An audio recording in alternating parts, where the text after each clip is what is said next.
Hi, Holly. Wanted to reply on your discussion post this week. I was really impressed by it, and just you did a great job of hitting all of the points that were asked in the guidelines of the discussion point. I think I really missed the mark on this one.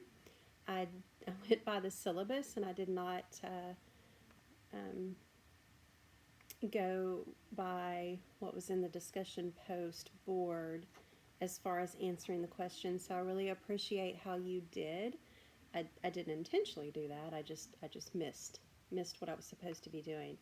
Um, so you went over the similarities and differences, but what I really love is how you talk about the other parts of how the characters display their grief. You talk about how Jack and Douglas silently grieve for the loss of Joy before her death, and as we know, that's anticipatory grief, and I don't know if that's something that we have. I think we studied that yet, but I know that it, like you said, it's preparing themselves for the loss, but praying that something changes, and I really like that you mentioned that.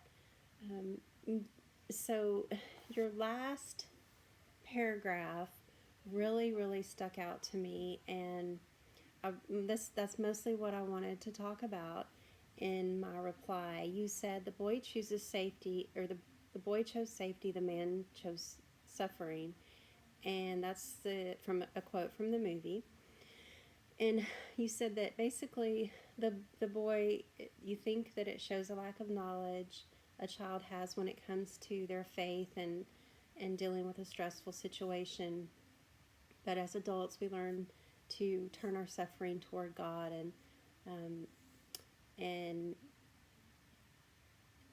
you said adults lay suffering and comfort on God, building a faith that is strong with Him gives us comfort in knowing through our grieving processes He is there to guide us through the situations.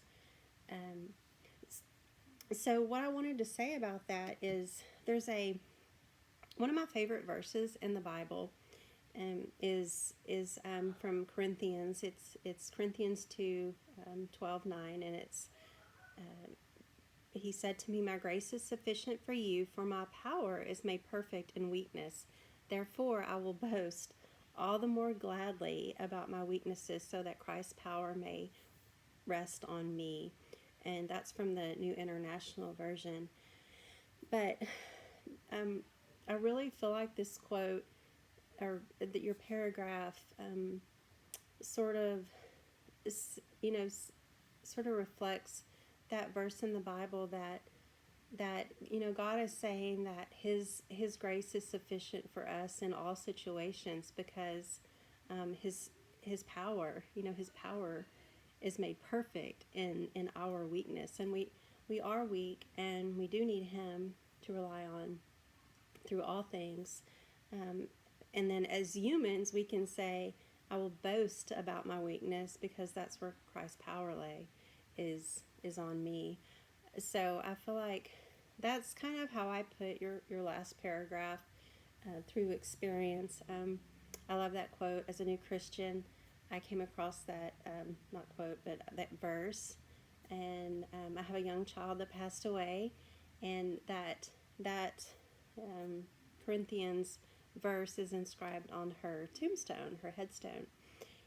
But basically, you put it so well that as adults we'd rather suffer and feel the intensity of emotions than lose the experience. And I think that as Christians that we do rely on God, and I think it's healthy to experience those emotions and not lose the experience, and to just rely on God. So thank you for your reply. It was great, and talk to you later. Bye bye.